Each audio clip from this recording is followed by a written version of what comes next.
اور پھر وہ جعلی درویش بارکن کو ایک زہر کی شیشی دکھاتے ہوئے کہتا ہے، یہ ایک ایسا زہر ہے جس کی نہ تو خوشبو ہے اور نہ ہی ذائقہ، یعنی کہ نہ تو یہ کسی کو نظر آئے گا اور نہ ہی پہچانا جائے گا، چاہے کوئی کتنا بھی ماہر طبیب کیوں نہ ہو، اور ہم اس زہر کی مدد سے شیخ ادا بالی کو آہستہ آہستہ موت کے قریب لے جائیں گے۔ نہ تو کسی کو ہم پر شک ہوگا اور نہ ہی کبھی کوئی ہماری حقیقت کے بارے میں جان پائے گا، یعنی کہ میں غوث کی روشنی کو آہستہ آہستہ دھیما کرنا چاہتا ہوں، یعنی کہ جیسے ہی ہمیں شیخ ادا بالی سے چھٹکارا حاصل ہو جائے گا پھر اس کے بعد عثمان کی باری ہے، لیکن تب تک میں عثمان کو اس قدر کمزور کر دوں گا کہ عثمان کے اپنے پیارے ہی آپس میں لڑ رہے ہوں گے اور عثمان کے پاس ہمارے خلاف لڑنے کے لیے طاقت باقی نہیں بچے گی۔ بالآخر بارکن بھی اس زہر کی شیشی کو اپنے ہاتھ میں تھامے مسکرانا شروع ہو جاتا ہے۔ دوسری طرف عثمان صاحب شیخ ادا بالی کی قرارگاہ میں داخل ہو جاتے ہیں اور وہ شیخ ادا بالی کے امامے کو ہاتھ میں پکڑتے ہوئے کہتے ہیں، میں آپ سے وعدہ کرتا ہوں کہ میں اس حملے میں شامل ہونے والے تمام لوگوں کو جہنم حاصل کر دوں گا، چاہے وہ کوئی بھی ہو۔ میں ان کا سر قلم کرنے کے بعد آپ کے قدموں میں لا پھینکوں گا، جس نے میرے شیخ کو نقصان پہنچانے کی کوشش کی اور بہت سے درویشوں کو شہید کر دیا، اور جس نے بھی یہ گھٹیا حرکت کی ہے وہ کوئی معمولی انسان نہیں بلکہ ایک شیطان ہے۔ اس کا مطلب ایک شیطان ہماری جماعت میں شامل ہو چکا ہے، وہ ہماری آنکھوں میں دھول جھونکنے کی کوشش کرے گا لیکن میں اسے پکڑنے میں کامیاب ہو جاؤں گا۔ دوسری طرف جیسے ہی سلوی خاتون اور اس کے سپاہی گوندوز بے اور عائشہ خاتون کا راستہ روک لیتے ہیں تو وہ عائشہ خاتون سے کہتے ہیں کہ اپنے شوہر کو سمجھاؤ کہ ہماری بات مان لیں اور کائی قبیلے واپس چلے جائیں، ورنہ اس کا انجام اچھا نہیں ہوگا۔ سلوی خاتون بھی ناٹک کرتے ہوئے کہتی ہیں، میرے سپاہی بالکل ٹھیک مشورہ دے رہے ہیں، آپ کو فوری طور پر کائی قبیلے واپس جانا ہوگا، آپ کو عثمان صاحب کے انصاف پر بھروسہ کرنا ہوگا۔ گوندوز بے سن کر کہتے ہیں، مجھے انصاف پر بھروسہ ہے، تبھی تو میں اپنی بے گناہی ثابت کرنے کے لیے کائی قبیلے سے فرار ہوا ہوں۔ سلوی خاتون یہ سن کر کہتی ہیں، آپ نے جو بھی فیصلہ کیا ہے غلط فیصلہ کیا ہے، اور پھر وہ اپنے ایک سپاہی کو عائشہ خاتون اور گوندوز بے پر حملہ کرنے کا اشارہ کرتی ہے تو گوندوز بے اور عائشہ خاتون اپنی جان بچاتے ہوئے سلوی خاتون کے سپاہیوں سے لڑنا شروع ہو جاتے ہیں۔ جیسے ہی لڑائی شروع ہو جاتی ہے تو راجہ خاتون بھی وہاں پر موجود ہوتی ہے، لیکن وہ گوندوز بے اور عائشہ خاتون کے خلاف اپنی تلوار میان سے باہر نہیں نکالتی، اور پھر جیسے ہی سلوی خاتون عائشہ خاتون پر قاتلانہ حملہ کرنے کے لیے آگے بڑھتی ہیں تو عائشہ خاتون سلوی خاتون کے حملے کو ناکام بنا دیتی ہیں اور اپنی تلوار ان کی گردن پر رکھتی ہیں۔ سلوی خاتون حیرانگی سے عائشہ خاتون کی طرف دیکھ رہی ہوتی ہیں کہ میں تو سمجھ رہی تھی کہ میں پلک جھپکنے میں انہیں ہرانے میں کامیاب ہو جاؤں گی، لیکن عائشہ خاتون نے تو مجھے ہی ہرا دیا۔ اور پھر سلوی خاتون عائشہ خاتون کی طرف دیکھتے ہوئے کہتی ہیں، ہم آپس میں رشتہ دار ہیں تو کیا تم میرا قتل کرو گی؟ اس سے پہلے کہ عائشہ خاتون کوئی جواب دے پاتی، گوندوز بے کا ساتھی جو کہ سلوی خاتون کے سپاہی سے لڑ رہا ہوتا ہے وہ گوندوز بے اور عائشہ خاتون کو اشارہ کرتا ہے کہ آپ لوگ اپنی جان بچا کر یہاں سے فرار ہو جائیں، میں باقی سپاہیوں کا مقابلہ کرتا ہوں۔ بالآخر گوندوز بے اور عائشہ خاتون وہاں سے فرار ہو جاتے ہیں۔ دوسری طرف عثمان صاحب جو کہ بہت زیادہ پریشان ہوتے ہیں، وہ کوشش اور ترگت بے سے مشورہ کر رہے ہوتے ہیں کہ آخرکار ہمارا نیا دشمن کون ہو سکتا ہے۔ ترگت بے سننے کے بعد کہتے ہیں، ہمارا نیا دشمن جو بھی ہے وہ بہت ہی شاطر اور چالاک ہے، کیونکہ وہ سوغوت کے بارے میں اچھے طریقے سے جانتا ہے، وہ سوغوت کی جماعت میں شامل ہو گیا اور اس نے ہی یہ دھماکہ کروایا ہے۔ بالآخر ترگت بے عثمان صاحب کو پریشان دیکھتے ہوئے کہتے ہیں، میں یہ کہنا تو نہیں چاہتا تھا، لیکن جس نے بھی سب کچھ کروایا ہے وہ شخص ہمارے لوگوں میں شامل ہے یا پھر ہمارا کوئی پرانا ساتھی ہو سکتا ہے۔ کوشش جو کہ پہلے ان تمام چیزوں کو گوندوز بے کو ذمہ دار ٹھہرا رہا ہوتا ہے، وہ عثمان صاحب کو اشارتاً کہتا ہے کہ جو ایک بار غداری کر سکتا ہے وہ دوبارہ بھی غداری کر سکتا ہے۔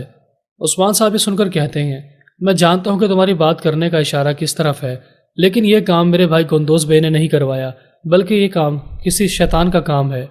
جس نے بڑی بے رحم دلی کے ساتھ یہ کارنامہ سر انجام دیا ہے۔ یہ سنتے ہی ترگت بے پھر سے عثمان صاحب کی طرف حیرانگی سے دیکھ رہے ہوتے ہیں کہ اب بھی عثمان صاحب کی آنکھوں پر پٹی بندھی ہوئی ہے اور وہ اپنے بھائی کے خلاف فیصلہ نہیں سنا رہے۔ عثمان صاحب ترگت بے اور کونور کو سمجھاتے ہوئے کہتے ہیں، میرا بھائی غلطیاں تو کرتا ہے لیکن وہ اس قسم کی گھٹیا حرکت نہیں کر سکتا، اور وہ کبھی بھی شیخ ادا بالی کو نقصان نہیں پہنچا سکتا،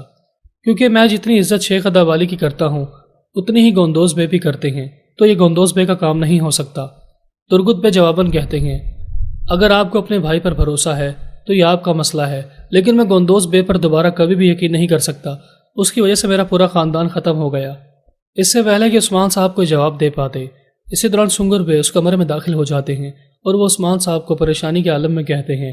کہ آگچہ درویش شہید ہو گئے، اب وہ چرواہا ہمارے ساتھ نہیں رہا۔ یہ سنتے عثمان صاحب اور ان کے ساتھی بہت زیادہ دکھی ہو جاتے ہیں کہ ہم ایک کے بعد ایک بری خبر ہی سن رہے ہیں، اور پھر سنگر بے عثمان صاحب کو بتاتا ہے کہ جیسے ہی جیر کتائی اور اکشا درویش اس مقام پر پہنچے جہاں پر بارودی مواد کو بنایا جا رہا تھا تو پہلے ہی سے ہمارے تمام سپاہی شہید کر دیے گئے تھے۔ اور صرف اتنا ہی نہیں، جو منجنیقیں ہم نے ایناگول قلعے کو فتح کرنے کے لیے بنوائی تھی انہیں بھی تباہ و برباد کر دیا گیا ہے۔ عثمان صاحب یہ سن کر بہت زیادہ غصے میں پاگل ہونا شروع ہو جاتے ہیں اور وہ اپنے غصے پر قابو پاتے ہوئے کہتے ہیں، یہ جو کچھ کروا رہا ہے یہ کسی شیطان کا کام ہے جو کہ اندھیرے میں چھپ جاتا ہے، یعنی جب بھی وہ کوئی کام کرنا چاہتا ہے تو وہ ہمارے لوگوں میں شامل ہو جاتا ہے اور اپنا گھٹیا کام مکمل کرنے کے بعد پھر سے غائب ہو جاتا ہے۔ لیکن میرے ساتھیوں، میں تم سے وعدہ کرتا ہوں کہ میں اس شیطان کو اندھیرے سے باہر نکال کر لاؤں گا، میں اسے کسی بھی قیمت پر ڈھونڈوں گا۔ کوششیں سن کر جذباتی ہو جاتا اور کہتا ہے، آپ ایسا کیسے کریں گے؟ ہم اس شیطان کو کیسے تلاش کر سکتے ہیں جو کہ اندھیروں میں رہتا ہے اور جس کا کوئی نام و نشان بھی نہیں ہے؟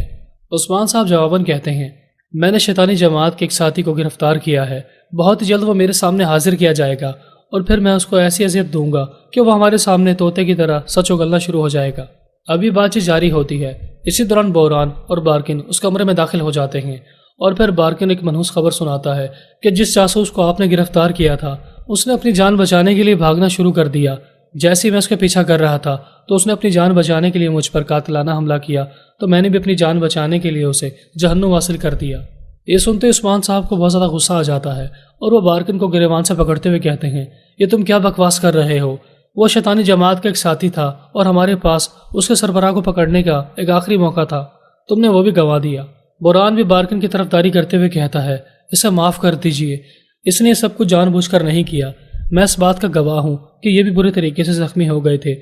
اور بارکن نے اپنی جان بچانے کے لیے اس سپاہی پر حملہ کیا تھا۔ بالآخر بوران کی بات سننے کے بعد عثمان صاحب کا غصہ تھوڑا کم ہو جاتا ہے اور وہ چلا چلا کر کہتے ہیں، میں شیطان کو جہنم واصل کر دوں گا جو کہ خود کو اندھیروں کا بادشاہ سمجھتا ہے۔ دوسری طرف آیا نکولا ارگس سے بات کر رہا ہوتا ہے اور وہ اپنے ساتھی کو سمجھانے کی کوشش کر رہا ہوتا ہے کہ یہ حملہ کسی اور نے کروایا ہے اور تمام بے وقوف لوگ یہ سمجھتے ہیں کہ یہ حملہ گوندوز بے کی طرف سے کروایا گیا ہے۔ لیکن مجھے ایک بات سمجھ نہیں آ رہی کہ عثمان کا یہ کون سا نیا دشمن پیدا ہو گیا جو کہ ترگت پہ اور کوسس کو گوندوز کے خلاف لڑوانا چاہتا ہے اور عثمان بے کو اکیلا کرنا چاہتا ہے۔ اب یہ بات چیت جاری ہوتی ہے، اسی دوران آیا نکولا کا ایک ساتھی اپنے ہاتھ میں ایک لال سیب تھامے اس کمرے میں داخل ہو جاتا ہے اور جیسے ہی وہ لال سیب آیا نکولا کو دکھایا جاتا ہے تو آیا نکولا اس لال سیب کو اپنے ہاتھ میں تھام کر کھانا شروع ہو جاتا ہے اور کہتا ہے، تو اس کا مطلب یہ حملہ تم نے کروایا تھا، تمہارے علاوہ کسی میں بھی عثمان کو تباہ برباد کرنے کی ہمت نہیں ہو سکتی۔ یعنی کہ آیا نکولا شیطان کی اصلیت کو پہلے ہی سے جانتا ہے اور وہ سیب کو دیکھنے کے بعد بہت زیادہ خوش ہو جاتا ہے کہ عثمان کو تباہ برباد کرنے اور میرا ساتھ دینے کے لیے میرا ایک ساتھی آ چکا ہے۔ دوسری طرف بالا خاتون اور کمرال ابدال شیخ ادا والی کی جان بچانے کی کوشش کر رہے ہوتے ہیں۔ اسی دوران وہ شیطان بھی وہاں پر پہنچ جاتا ہے جو کہ ایک جعلی درویش بننے کا ناٹک کر رہا ہوتا ہے اور وہ جان بوجھ کر بالا خاتون کو اپنی ہمدردی دکھاتے ہوئے کہتا ہے کہ انشاءاللہ تعالیٰ سب کچھ ٹھیک ہو جائے گا، اللہ تعالیٰ صبر کرنے والوں کے ساتھ ہیں۔